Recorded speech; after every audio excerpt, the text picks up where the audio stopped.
Hi, this is Amrita Sukumar, and I'm bringing to you this podcast called Unsettling. Look around you. Everyone is trying to create their own story.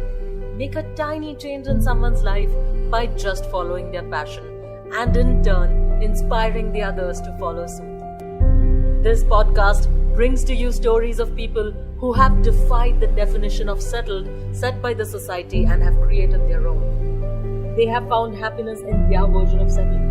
What is yours?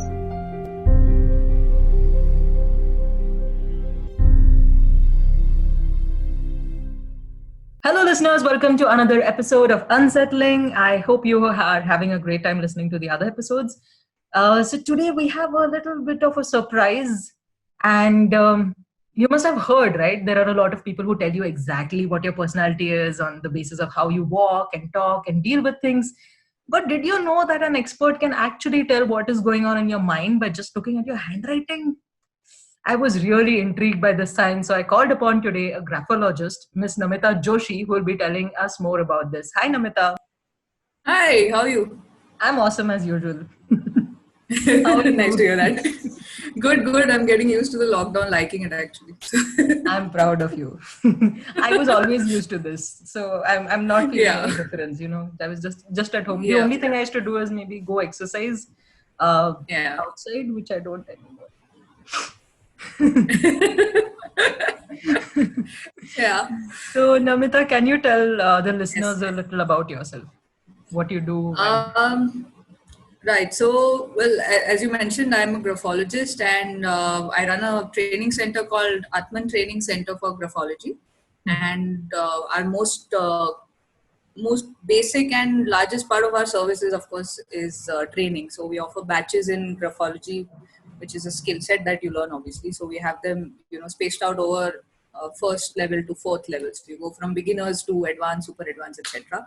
And then okay. there's also consultancy cases that come in, counseling that is offered. So my teammates do the counseling cases as in clinical counseling, and I do career counseling. And consultancy cases come up when maybe say companies want some kind of consultancy on maybe fraud cases or Oh, espionage cases or those kind of things. So yeah, all kinds of consultancy comes in sometimes. wow, that's really interesting. Huh? So, what is graphology exactly? Yeah, this is, I think, the most important question because Yes. most commonly, of course, people have heard of it as handwriting analysis. So that's Yes. the common term that everyone has heard. Mhm. And there's a big debate about whether it's a science or an art, and it's a very, very contentious issue. So I actually like to call it a psychometric tool because it really is one. And it is used in a lot of legit sectors also as a corporate tool. So let's say corporate sectors will use it for HR during recruitment or say leadership promotion sometimes, and it's commonly used in a lot of European countries also. Like France uses it a lot, US uses it a lot also. Okay. European countries, you have Germany, France using it, and then you have it in US also. And even in India, you have some smaller companies that do use it. In fact, back in the day, even Tata's used to use it. Tata companies Okay. have used a graphologist back in the day. Even our defense screening does use it sometimes. So yeah, it just depends on how open they want to be about it, and it's one of those tools which you use alongside other tools. It's not the only one, so it cannot be the only thing to give out information about a person. So I would call it a psychometric tool. Okay. So, assuming that I give you a paragraph to read, on what basis do you analyze the person's handwriting? Like, what are the key points that you look for? Right. So ideally, of course, when we get handwriting, now, of course, if we are actually asking someone for handwriting, then we would say minimum one page. Okay, Because, minimum of one course, page. if there is more, yeah, because there's more for us to work with, and that obviously affects the accuracy also. So if it's just one line written, then I've got less data to work with, basically. But in an ideal scenario, like you would want someone to write two pages, and the reason for that is, when you're writing on the first page, you get very conscious that, oh, let me control this, let me control that, Correct. and you Correct. get very conscious. And if you just try to recall your examination time, in college, 3 घंटे का paper रहता है, and by the time you're towards the end of the paper, your handwriting on the last supplement. So your handwriting on the last page is always very different, and you can't control your handwriting beyond the point because your subconscious mind takes over. So on the second page, third page, the more number of pages you write, your real personality will come out in the sense of your subconscious mind playing out. And in that sense, actually, it's a strong psychometric tool because you can't really manipulate your answers there. Unlike, other psychometric tools, which are maybe open-ended question and answers, or, tick mark and answer, etc., where you can easily, manipulate your answers. So in that sense, graphology sort of has an advantage because you can't really control your responses, unless of course you are in the exception category, which is something we'll not go into right now. Someone was like literally trained into getting everything. That would require a different level of mind control, right? I mean, it says a lot about the person also. I mean, if you do find something like that, first of all, in the first go, you'll never be able to say whether that handwriting is real or not, because you need to do it on a comparative basis. I mean, if you've seen someone's writing earlier, then on a comparative note, you know that, this is not exactly the same kind of handwriting as before. But if you've met the person on the first instance, there's no way you can tell, right, whether it's, faked handwriting or this or that. So either ways, the funny bit is that even when you fake your handwriting, so let's say if I fake my handwriting and I create a second kind of handwriting and I get that one analyzed, even the second kind of handwriting that is analyzed does give out a very accurate, analysis of me as a person. Because there'll be some aspects overlapping in the personality. It's just that the manifestation would come out differently, but they're not so far away from each other. Apple doesn't fall far from the tree. Okay, so this is actually very interesting, but I want to know, how did you develop interest in graphology? I mean, even I would after listening to all this. Actually, it is a curious subject anyway, but so my love affair, I would call it, with graphology began when I was 15, 16. So what had happened was we finished board exams, right? And our family decided to go to this resort-like place for, a day picnic.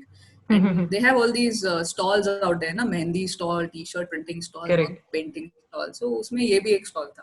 And I was just like, I read the poster and I was like, really? You can tell stuff from the writing? I got really curious, and my dad was also curious. So we both went to the stall and we got our writings analyzed.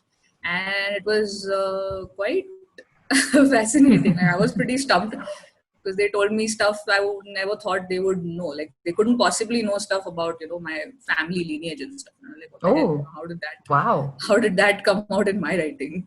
I was super curious, and 8th grade onwards itself, I had announced to my parents that, listen, don't bother me. I'm going to go for arts. I want to study psychology. So I'd made up my mind long ago that I wanted to study psychology. So I just told my dad, this is very interesting. I want to join this course. And anyway, it's a long time until, results come out and college admissions begin, 11th standard and all. So this course started way before college began. That's how I started doing it. And I don't think I ever looked back after that, because it was life-changing for me. Nice. So is graphology and psychology like interrelated, and how are they interrelated? Oh yes, a big one that is, actually. And I'm so glad you have asked this question, because it's the biggest gap in India, I would say. So what happens is, you notice a lot of graphology being practiced in India. I would say 90% of it is done on a very commercial basis. And there is no background of psychology for these practitioners, which is a very big issue. So this is something I went through myself, because I started learning it in India.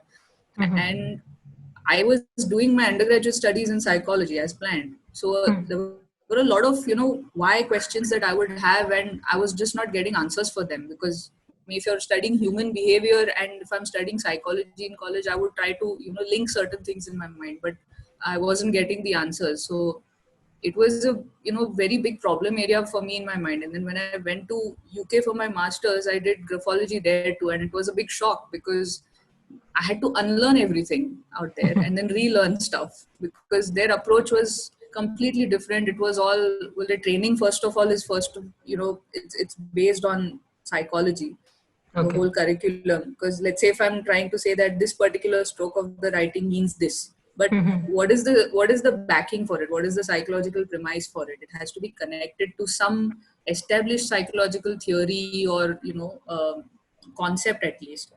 And Mhm. so I had to like unlearn a lot of the stuff I did and then tweak it, modify it in my head, and relearn a lot of the stuff.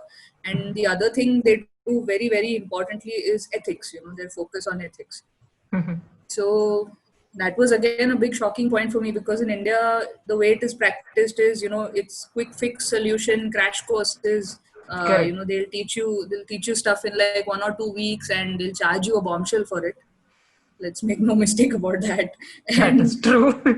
uh, crazy amounts of money, and it's quick certifications. So learn quickly, get a certificate quickly, and then you start practicing and charging quickly, which is Yeah. very problematic and dangerous of that sort. So if I have to learn about human behavior, it is not possible for me to do that without psychology. So it's very dangerous to do it without it, and that's how it's been going on in India, which is a problem. Right. So if I'm going to train in graphology and not learn psychology, that's like saying I want to become a doctor but I don't want to study biology or human anatomy. It's like, what the hell? That doesn't make any sense. I wouldn't trust a doctor of that sort, would you? Yeah. I get what you mean. Because Yeah. I actually have this query because I have done a little bit of graphology. I don't remember. It was a crash course or something. So it was in college. It was a 3 day thing, and I was a part of it. So Right. if someone is angry, they tend Yeah. to press and write, right? They put a lot of pressure on the pen, and hence it Right. imprints on the other side of the page. Okay. Is that a true thing? Like they just gave us visual cues as to how to figure out if someone is angry or someone is like really No, cunning. that's not exactly accurate. I mean, it could be one of the things that a person may do when he or she is angry, but it's not what I would read as anger in the handwriting. Anger is seen in different aspects of the writing. Okay, So this so is that is where it's not a correct way. problematic. Okay. Yeah. It's a lot of, like graphology is an applied science, like an applied psychology field. So it's like training to, if I want to learn how to drive a car, then I can't just read a manual Work and know on it. I have theory. to, yeah, I Yeah, have to do it. It's a training aspect. So correct. you can't learn certain subjects from a book, because you need to be trained like by a trainer in that. So Yeah, those aspects become heavily important there. I get it. I completely get it. So now I have to unlearn whatever I've learned. I'm not analyzing You anyone's can, handwriting for sure. yeah, that I would recommend not doing. Yeah, I'm like, I'll just go. I'm an expert. Oh, so you're angry. What are you angry Oh about? gosh, expert is, this is yeah, it's quite dangerous territory. I mean, probably I'm old school or whatever, but expert is such a big word. I mean, I don't think you normally if can be an someone, expert in anything unless because yeah, there's always scope to learn. yeah, exactly. I mean, you're always a student of something, and the more time you spend with a subject, you realize how little you know about it and how much Exactly. research there still remains to be done. So and generally an expert would be somebody who has spent, at least 10-15 years with the 10, subject, 15. and Yes. is has really really gone mad about it in some way or the other. So I can expertise I imagine. would trust there. Yeah, it's I like it's can like any imagine. of the other arts, whether it's music or dance. It's a kind of Yes. sadhana in itself. So Sadhana is the right word. Yes. yeah. So we had a discussion before this, and you told me that you were employed as well in the branch of Yeah. psychology. So can you shed a little light on that? Yeah, actually, it's a strange trajectory in one sense, because for the longest time I think even my dad was kind of lost about how my career choices sort of blend into each other. Uh-huh. But so the thing with psychology, right, is you have a lot of options to go ahead and specialize into something. And I was Mhm. very clear that I didn't want to become a clinical psychologist or a counselor. Okay. So But you're doing towards the counseling right now. yeah, but I don't do clinic. I don't do clinical psychology. I do Acha, that career is counseling. different. Acha, Oh that is yeah, different. they're Okay, okay, completely different. okay. So towards the end of my third year of graduation, I had developed very different interests in the sense of education policy, and this was largely coming from my experience of the learning process at Max Muller Bhavan in Goethe Institute, where Oh, I okay. studied German. And that learning process is really beautiful out there. So every time I would come to college, I would be like, this is really crazy. This is not making any sense. And this is not learning itself, to begin with. So I was very intrigued with the process of learning and teaching and that whole thing. So education basically became a focal point for me, and I got interested in everything connected to education. So that would be, teaching methods, pedagogy methods, and let's say curriculum development, research, and applying all that in the classroom context, but also seeing how that was affected by external variables which have a huge influence, like the political scenario in the country at the time. What is the how do the economics, or let's say even simple things like the yearly budget that would come out, how does that affect policy, and then how does that trickle down into the classroom and affect all the other technical stuff that I just mentioned. So I was very interested in that kind of a interdisciplinary study. Right. And there was nothing of that sort in India at the time. 2007, I didn't have a lot of options here, so I went to the UK to study that. Okay. Right. So yeah, so how long were you employed? So I did 2 jobs, and they were about 2 years each. So there was a gap in the middle, of course, because this venture was going on and I was doing this full time. So Correct. both the times that I was employed, I was doing things that were connected to my formal education, but Atman was happening on the side. So it was kind of working 7 days a week for those 2 phases of my life. But it turned out pretty cool. It was fun because in my head, I started developing a way of blending those 2 domains. Oh, nice. So now, since you said that everything connected, so how did you start Atman in the first place? How did it come into existence?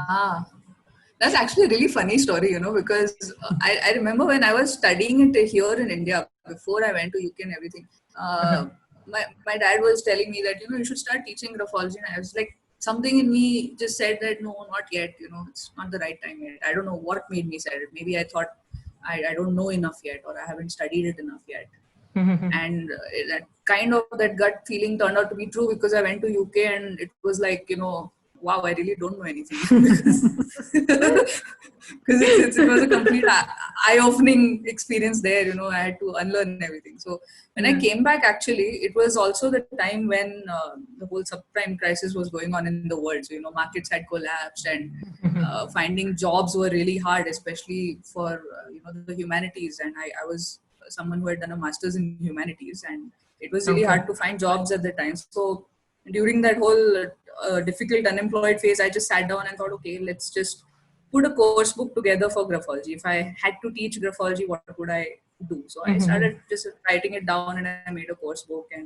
And a friend of mine used to run a cafe in Kothurud at the time. So I made this really, really, in retrospect, a really bad flyer. I mean, it was black and white, and it was unattractive, quite ugly. But I made this really, really sad flyer, and I put it up in his cafe, just thinking, for funsies. Like, kya hi jane wala hai, just try it, So I put up that flyer, and there was actually a girl who saw that flyer and called me. And she said she was very, very, serious about learning the subject. And I said, that's great, but, we'll need at least 3-4 people. You have to have discussions and do workshop activities, because if I'm training you, then I need to do workshops with you, and I need to actually train you. So we need at least 4 people for a batch. So she said, okay, let me look for somebody, and she started looking for friends. And in the meantime, I went off to Bangalore to, look for jobs and stuff like that. And इसमें 1 साल चला गया बीच में. And then when I came back to Pune, she had found people to join her, and that's how the first batch began. So nice. Crazy. So it was June 2011, I think. We did it just for fun. I remember the first batch happened in my house around the dining table, and it was summer vacation. I used to teach in a school at the time, so it was summer vacation going on, and I was free anyway. So I just thought, okay, this will be fun. But I did not anticipate it, becoming like snowballing, and it just had a domino effect. So, yeah, unexpected is good. Like when you put your heart to it, I think it's always unexpected. Um, Yeah, totally. Since you're saying it's snowballing, so I hope you don't have a lot of difficulty in generating interest in the people. How did you? Um, How are you generating interest in people in this subject? well, that's interesting. Actually, it's a good question, because I Hmm. feel with this kind of a subject, there's very little for me to do in terms of generating interest because people are as it is very curious about it. I mean, Correct.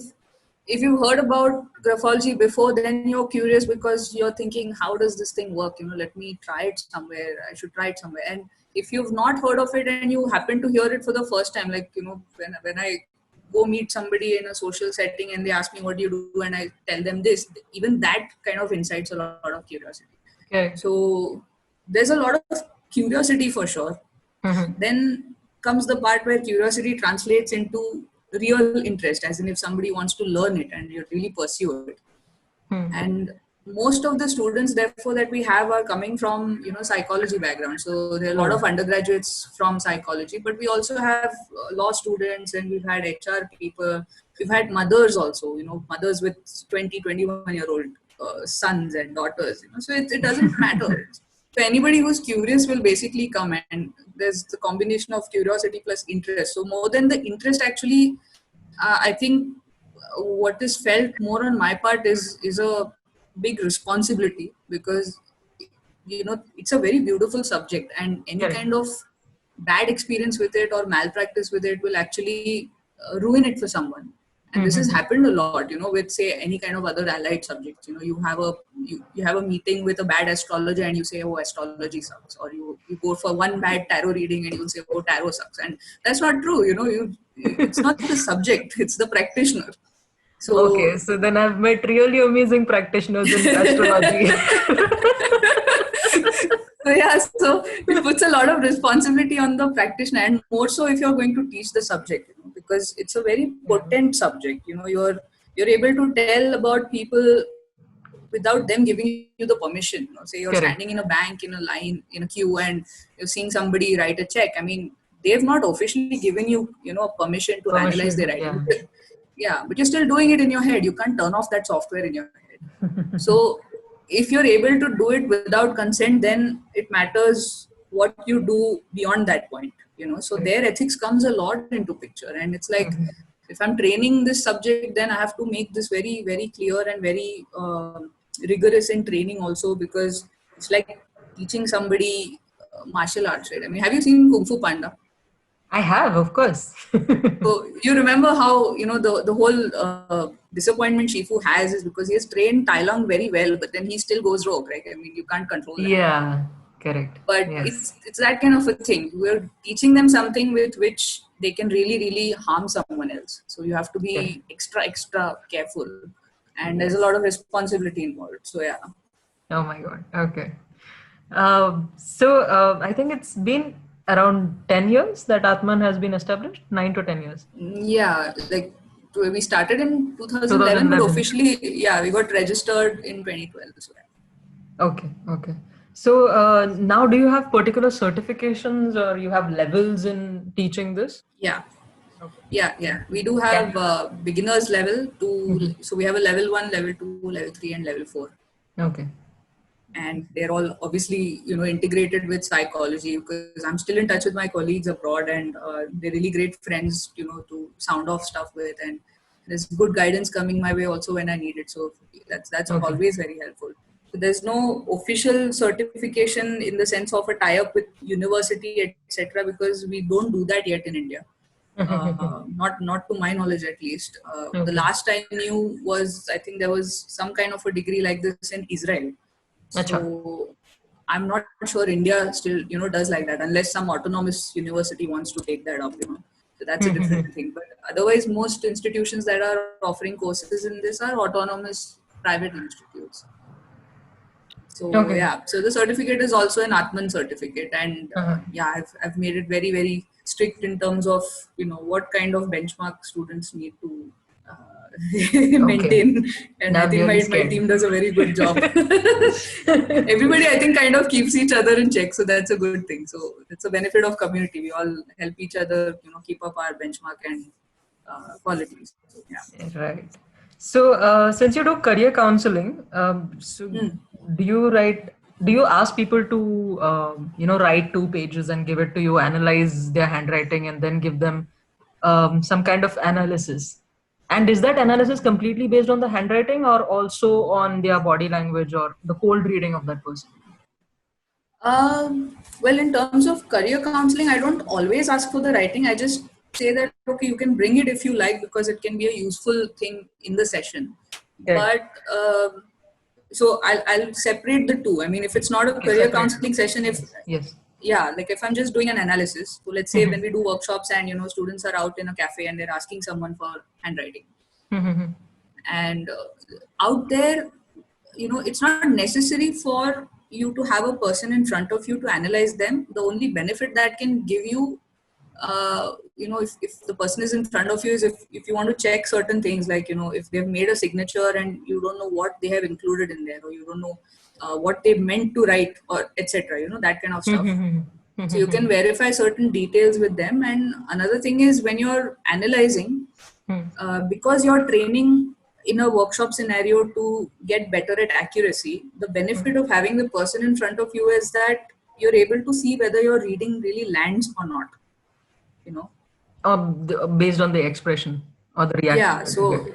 Yeah. So they might make an expression and say, not really, or something, which is a cue for the student to know that, okay, so what you're interpreting is right, but it needs to be articulated in a different way, because the Correct. behavior may manifest in a different way for this person. So it's a feedback mechanism. So in that sense, it is useful, but I don't think there's enough time to do a cold reading on the person, because you have so much material in front of you, on the paper. That too, it's subconscious material. Okay. So you're saying that the writing is more important than the cold reading? Yeah, absolutely. In fact, and this I must mention, because so many people say that, oh, you just read what I wrote and I've written I love dance, and then now you're telling me I love dance. So we actually never read what's written, and to prove this, we actually did some events, in different parts of the city, and we asked people to write in a language that we don't understand, as long as it is Latin based. So say you can write in Spanish or German or French or Swedish also. We had a sample in Swedish. And it was still analyzed. The person analyzing does not know Swedish, so you can't possibly know what he has written. Okay. But you still analyze the writing. So you're looking at the handwriting and its shapes and formations. You're not really focusing on the content or the matter of that sample. Okay. It's mostly like a drawing for you. Yeah, unless you're using it in a different context. So if this is like a criminal case and forgery scenario, etc., so the context matters. Context is king always. In that case, you might want to look at some words that the person has written, because you want to match that person's choice of words also shows a lot about the person's psychology. So even that can be matched with your analysis and reading of the writing. That is true. Okay. So I actually am curious about career counseling. So if somebody comes to you for career counseling, what is your process? How do you tell them that this is something that you can pursue? Is it, and do you give them just one option, or do you give them multiple options based on their strengths? Right. So I'm glad you brought this up, because it's actually an area of service in Atman that is very close to my heart. And this is one area where my formal education and my graphology part of my life has blended in well. So formally, when I have studied education policy, and then I went into public policy, etc. So that gives me a background of, say, what's happening outside, in the market, etc. On a macro perspective, like what's the job market like, and where are the demand curves going to be, etc. So there's a backdrop that I am getting, which I will use when a student comes in for this kind of a session. And especially for students coming in for arts, because they have very little idea of what kind of options they have. And actually arts and humanities is wonderful, because you have a huge, play field. You can do so much if you're a arts graduate, and students just don't know what their options are, which is really sad. Actually, that is true. That is why I'm really curious about this field.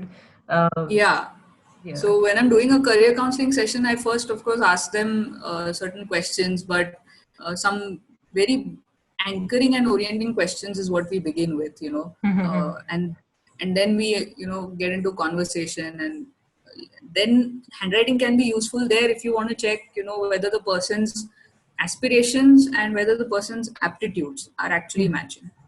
Because it's one thing to want, like I can want to do something and be good at it also. Yes. And this is again an area where it's really messy in India, because when people do aptitude testing, they think it is career counseling, and most career counseling is happening in this way. So people will go for an aptitude test and they'll say, oh yeah, you're fit for all three streams. You can do science, arts, or commerce. I mean, but what does that mean? How does that? It doesn't narrow it down, right? You're still confused at the end of it. Exactly. It doesn't translate into anything tangible for the child or his parents. Correct. So it's not giving them any kind of a idea into what options exist for. Maybe you could even do something that's a combination of science and arts. You never know. And then you help them figure out other avenues, like you want to study in India, you want to study abroad, because if you're studying abroad, then there's again a whole other set of skills needed by the counselor to guide them on that. Oh, okay. So even that comes into picture, because you have to be really good at making your application, writing your documents, correct, especially writing a statement of purpose. And again, there's nothing of this sort for art students, so unless you've really gone to that kind of a school where maybe you've had practice in writing and writing as a skill itself, reading and writing as a skill is just not taught in our education system. That is true. I mean, I don't think it's so important. It's developed anymore. At least our generation, there was a certain set of people who used to read a lot. Yeah. But now I see it dwindling a lot. Yeah, that's very accurate, because we must have taken at least about 1,000 odd samples from youngsters in cafes by now, and I find it so amusing that it's so rare to find a handwriting sample where the youngster has not made a spelling mistake.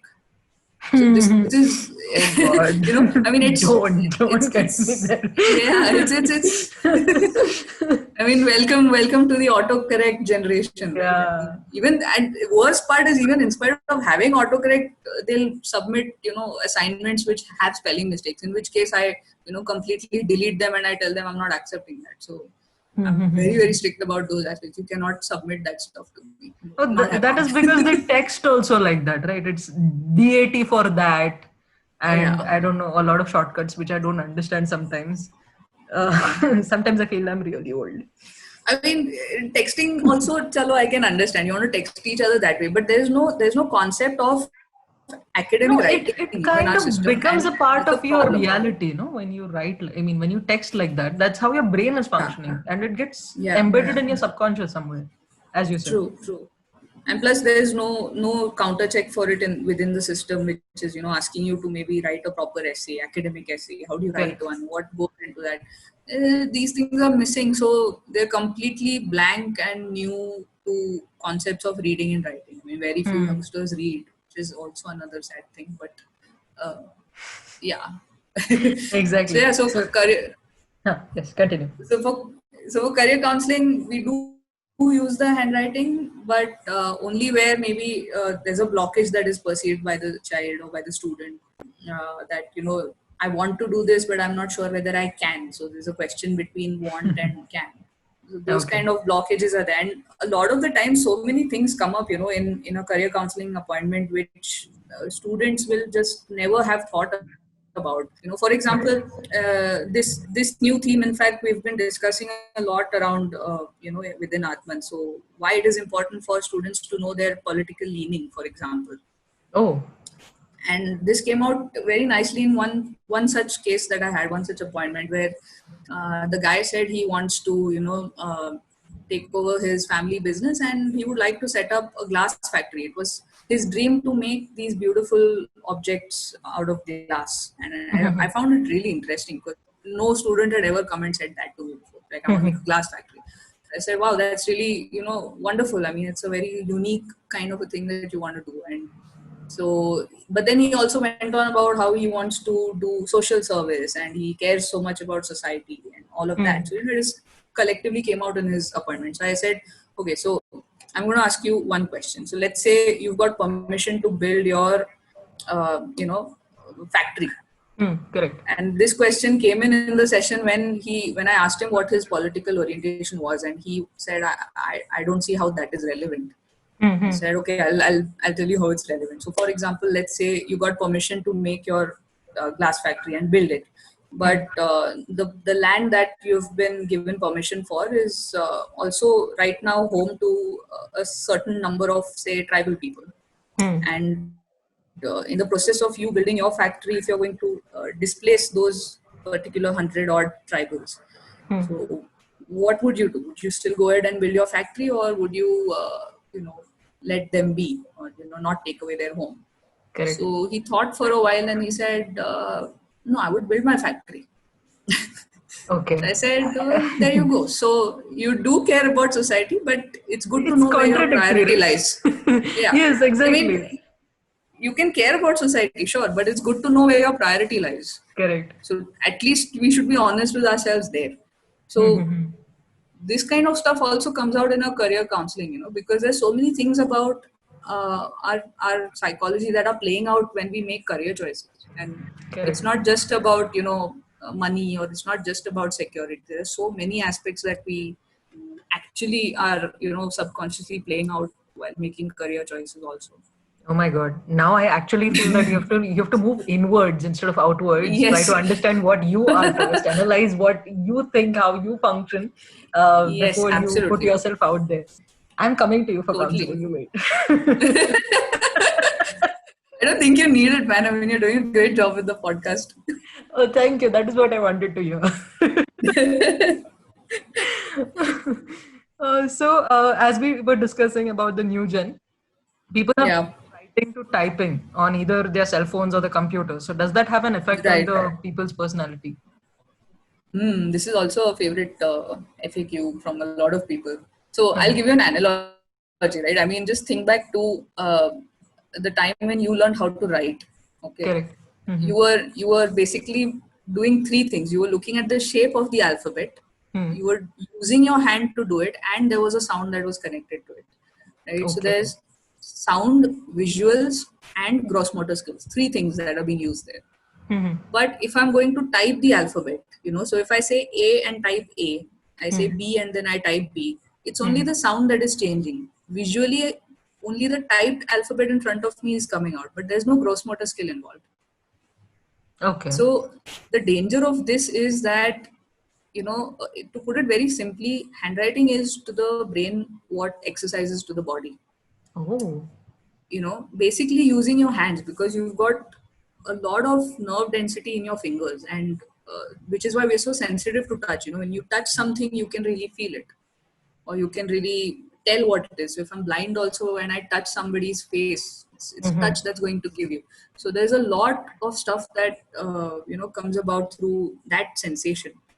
Oh my God. And it doesn't even have to be just handwriting. I mean, just doing anything with your hands, like a very fresh example I can give you, maybe based on the lockdown. It's like, recently I was having a slight pain in my right hand wrist when I was doing push-ups, and I tried doing all kinds of stretches and everything. And I was chatting with my mom on the phone, and she said, it's all this lockdown has made people go back to olden times when people's lifestyles were not very sedentary, and they just moved around a lot more, and they naturally got exercise. And what is today in fact being known as non-exercise activity thermogenesis, they're calling it, NEAT principle. So she said, people would move around a lot more, and the pots and pans were not thin and slick, they were nice and heavy, made of stone and whatnot. So you would get a lot of workout, just even aata gundne bhi usme bhi bahut workout hota tha. Yeah, exactly. Yeah. And I realized she had a point, because the reason my wrist pain kind of subsided was because I was making dough every day for chapatis. Oh. Like, man, she has a point, yeah. So it's actually true, so it's using your body parts, using your hands, your hands are meant to do a lot of things, they're there for building stuff, they're there for feeling, touching, sensing, creating lots of things, and all your gross motor skills are going to come from your hands. All your brain space is also there in your hand, so the nerve density can be seen in something called the cortical homunculus, etc. You can google that if you like, but Okay. so there's a lot of nerve density in your hand. So if you replace that with typing, you're basically giving up a lot of natural development. So there are some studies that did come about, which says that you could see a reduction in possibility of developing Alzheimer's and dementia, etc. if you write more often. Oh, And wow. basically, it's also connected to your memory, right? I mean, you remember Things something you've more when you written. write it down. Yeah, Yes. I mean, just think of a reminder app versus a post-it note, right? I mean, you put something on your fridge, right, like a Mhm. reminder, and when you remember that thing, it's not just the thing you remember. You remember the color of the post-it. You remember at what angle you put it on the fridge. Yes. What did your kitchen smell like probably when you did put it up, and what state of mind were you in? What else were you doing when you put that up, etc. So there's so much Wow. memory connected to it. Mm-hmm. So foregoing your sensations is not exactly going to get us anywhere. So it's not a very nice idea to. I mean, typing is fine. I mean, there's no harm typing. I mean, I love typing. If I'm taking fast notes, I'm always typing. But Correct. I don't go through a single day without writing down. And there's so many books also which have mentioned this. Like I was reading one book some years ago called Lean In by Sheryl Sandberg. So even Mhm. she's mentioned this. Even the best of the best do roam around with a small pen and a notepad. You know, so whether it's Zuckerberg or it was Bill Gates, I mean, people carry a pen and paper either way. Okay, I'm going to write more now because I like typing. Because as you said, it's very easy and fast to type, Yeah, and yeah, it's a lot more effort to write. But yeah, I also agree with the fact that when you write something, it kind of connects to your memory and you remember more, and it has yeah. more. I don't know how to put it in words. It has feel, right? I mean, just It's think a of an feel, it's a email connection. versus, yeah, when someone writes you a handwritten letter, it's so beautiful, right? You have Yeah, such a nice, there's so much warmth in there because you can feel that person. You know the person, and that comes through in their handwriting, in their particular and specific handwriting. that is true. That is so So true. it's like meeting the person even when you're away from them. So I love letters. Handwritten letters are beautiful. I'm going to send you one. That I'll would give be you one fun. in person after the lockdown is over. That would be fun. You should write letters though. Dear Post Namita, office just letters. because you asked me to write, I'm writing. Yeah, that is how pretty much people write their samples, because we tell them you can't write poems, you can't write lyrics of songs because it doesn't really occupy the whole page, and there are things you have to analyze in there. So don't write poems, don't write lyrics of songs, just write anything, man. Like any crap will do. Like what you did yesterday is fine too. So Oh, of they course, the write all emotion has kinds to of come out, right? yeah, If they you're write writing all kinds of lyrics of funny things. songs, I don't think there is emotion involved to that. Yeah. Someone will be like as basic and mundane as I'm sitting here in my room. Namita is making me write and I don't like writing. And somebody may write something very very intellectual about their existential crisis and whatnot, so you get Oh, all kinds. that's wonderful. So I have this Yeah, one more query which I would like to add. Can you yeah. analyze a doctor's handwriting? This is another favorite FAQ. Everyone asks this. It is I feel bad for doctors, yeah, because they've got this reputation now. Because I have known some doctors who have really beautiful writing also, but Okay.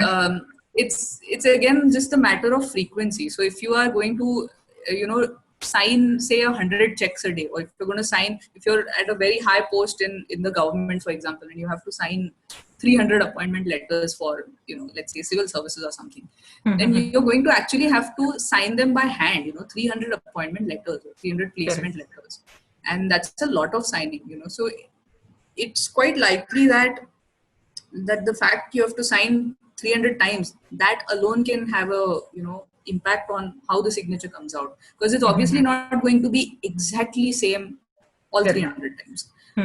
So the same can happen for someone who is a doctor and is maybe seeing some, say 30-40 patients a day, and you have to sign 30-40 times or maybe more also.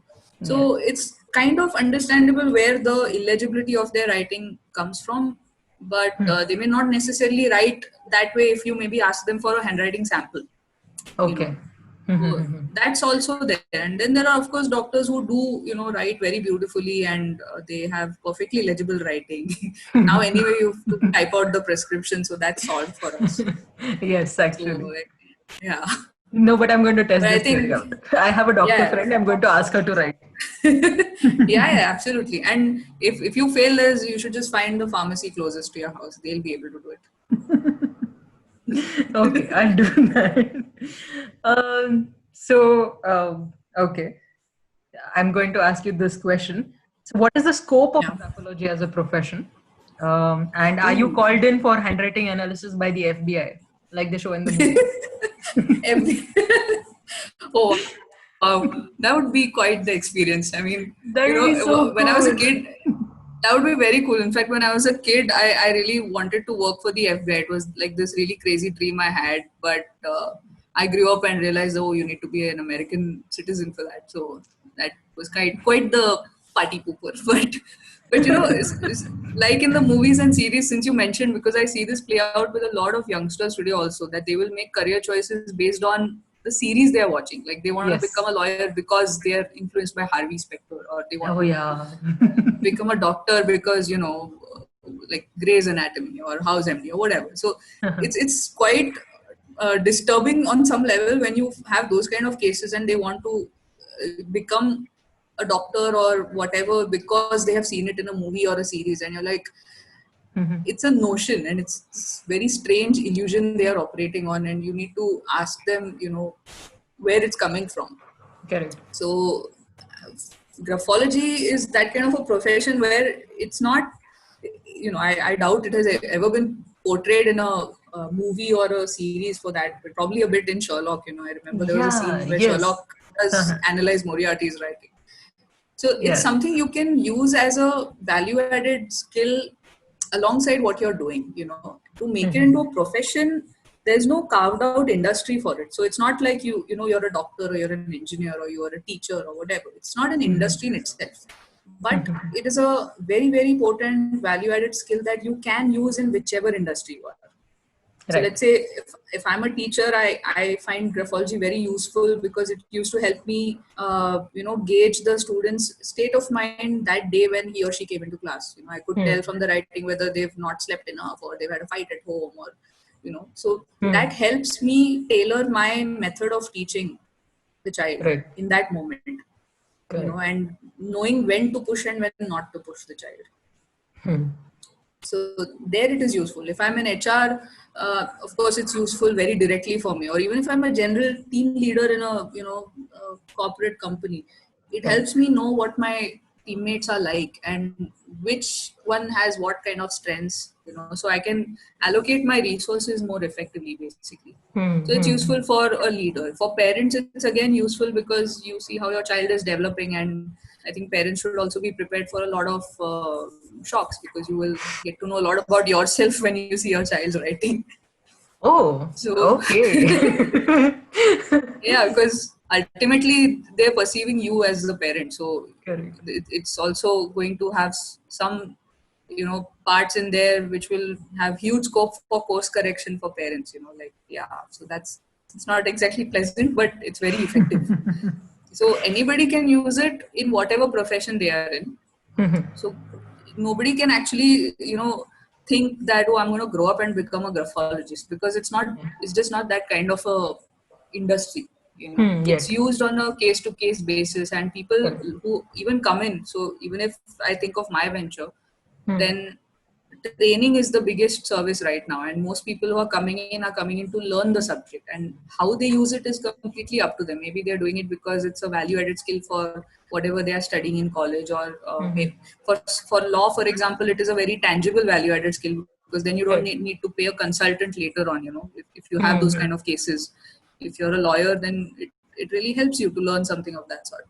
Correct. Or even for HR, for example. So yeah, depending on whichever profession. So it's not that kind of a profession that you can say that I'm going to, do this full time, because it is. it's not exactly the secure path. So when you're thinking of career, there are always two options we have. There's the secure path and there's the path that you need to carve out on your own. And it's not to say that you can't do both, because it's like that really nice talk I heard some years ago by Abish Mathew, and Yeah, he one spoke for the about kitchen, one for the soul. yeah, yeah, that I one. It's a heard really that good as well. one. Yes, it So is. it's a Beautiful. very nice approach, because a lot of youngsters today also get into that mindset, like, oh, I'm going to quit everything and I'm going to do my own startup. And that, Yeah, it's it's quite difficult. It's not endearing. impossible, but it's difficult. Yeah, it's endearing, but it's not always pragmatic. Yeah.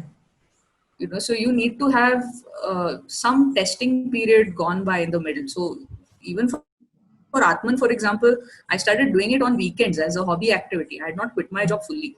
And only when it started rolling and I saw that, okay, this is, something more than I thought would be just a hobby. Then I started investing. I quit the job and I put all my time and energy into that. And somewhere along that course of time, I also did a second master's, and then there was a job after that. Correct. But Atman kept going, because when you put up your own venture, it's like having a child of your own. You can't abandon your baby. Yes, So that is true. it's a very different thing, and you have to do both, play it by ear and see what phase of life requires what from you. And at some point you'll reach that stage where you'll be like, okay, now this can be done full time, and all your time and energy will go into it. So it's not something I would recommend to somebody as an actual career choice. It's something you can do on the side, and then how much study and sadhana, like we said, you Yeah, have with the subject, that will dictate further how far you go with it. correct. So anything you do, sadhana is very important. Oh yeah, absolutely. Anything you do, like whether it's Anything. dance, drawing, painting, doesn't matter, music, any kind of thing that requires expertise is always about sadhana, and it's about doing something without expectation. It's Correct. quite ironical, but it's true. The thing that you do with the least amount of expectation is what gives you the highest rewards. Yes, as we So were told when we were kids, karo mat karo, pal ki chinta mat karo. Wow, I yes, sound so and philosophical. yeah, and that's a tough thing for students to do, na? Because Yeah. you're also just getting out of college and you have to establish yourself. So Plus, we this live in much a there is. world of instant gratification nowadays, right? Yeah. So Everything is it's quick. understandable. It's understandable where they're coming from. So both things are important, because you have to take care of your stomach also, and then you can think of what fulfills your soul. And eventually it will Yes, merge at some point. But one thing students need to be told all the time is patience, patience, and patience. that is true. That is Like, absolutely true. I mean, it's something we have to keep learning. I mean, I still learn so much about patience every day. I mean, you have to keep digging deeper every day. When you think you're over, and you can't find any more patience, that's when you have to dig deeper. It's something very Oh, nicely my okay. friend told me once. I try So, that. I try writing, I try sadhana, and I try digging deep. so Okay, so yeah, I coming mean, to. Okay. Yeah, I'm sorry I cut you off.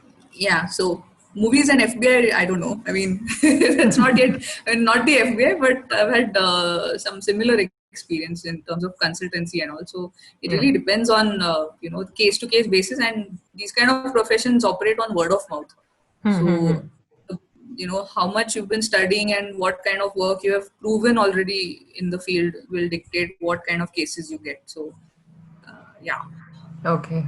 Wow, that's really interesting. So coming to the most scariest question. What does your Okay. Oh my god, that's a Yeah. big one.